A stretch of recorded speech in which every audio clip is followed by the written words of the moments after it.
네, 유엔 안전보장이사회가 북한의 미사일 도발 가능성 등에 대비하기 위해서 긴급 회의를 열었습니다. 미국의 요청으로 소집된 회의인데요. 네, 미국은 도발을 피해야 한다고 경고하면서도 유연하게 접근할 수 있다는 뜻을 밝혔습니다.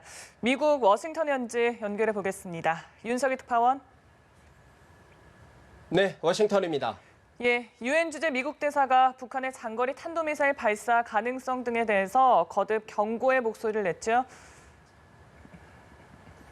그렇습니다. 켈리 크래프트 유엔 주재 미국 대사는 이곳 현지 시간으로 11일 오후 3시부터 시작된 유엔 안전보장이사회 회의에서 북한의 미사일 도발 가능성에 경고의 메시지를 내놨습니다. 크래프트 대사는 북한이 새로운 길을 가겠다고 위협하고 있는데 이는 장거리 탄도미사일 기술을 사용하는 우주 발사체나 대륙간 탄도미사일 ICBM 발사를 의미한다고 지적했습니다. 또한 핵과 미사일 시험은 북한의 안정을 가져다 주지 않을 뿐더러 경제적 기회를 성취하는 것도 돕지 못할 것이라고 강조했습니다. 안보리 회의에 앞서 취재진과 만난 자리에서도 북한은 자신의 몫을 해야 하며 도발을 피해야 한다고 경고했습니다.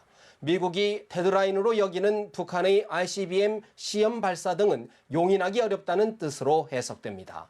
크래프 대사는 다만 합의를 향한 구체적인 조치를 병행적이고 동시적으로 취할 준비가 돼 있다며 북미 협상에 탄력적으로 대응할 수 있다는 뜻도 동시에 밝혔습니다.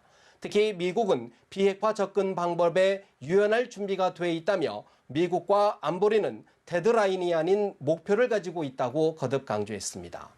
스티븐 비건 국무부 부장관 지명자 겸 대북특별대표도 오늘 유엔 본부를 찾아 안보리 이사국 대표들과 오찬 회동을 하며 일치된 행동을 촉구한 것으로 알려졌습니다.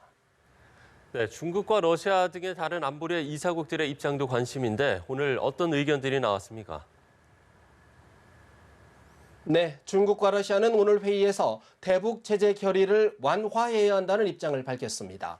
장준 유엔 주재 중국 대사는 북미 대화 뒷받침이 현재의 최우선 사항이라고 강조하면서 안보리는 대북 제재 조치들을 조정할 필요가 있다고 밝혔습니다.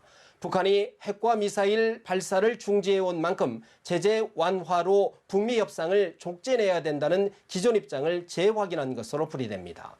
바실리 네벤자 러시아 대사도 지난해 긍정적인 모멘텀이 있었지만 안보리 차원의 긍정적인 조치가 부족했다면서 지금 필요한 것은 정치적 결단이라며 제재 완화론에 힘을 실었습니다. 이처럼 북한에 대한 대응을 두고 미국과 중국, 러시아 등이 이견을 보이고 있어 오늘 회의에서 어떤 결과물이 나올지는 아직 가늠하기 어려워 보입니다. 미국이 북한과의 대화에 여전히 문을 열어놓고 있지만 유엔 제재 등 실질적인 조치 가능성까지 내비치면서 북한이 어떤 반응을 내놓을지도 주목됩니다. 지금까지 워싱턴에서 전해드렸습니다.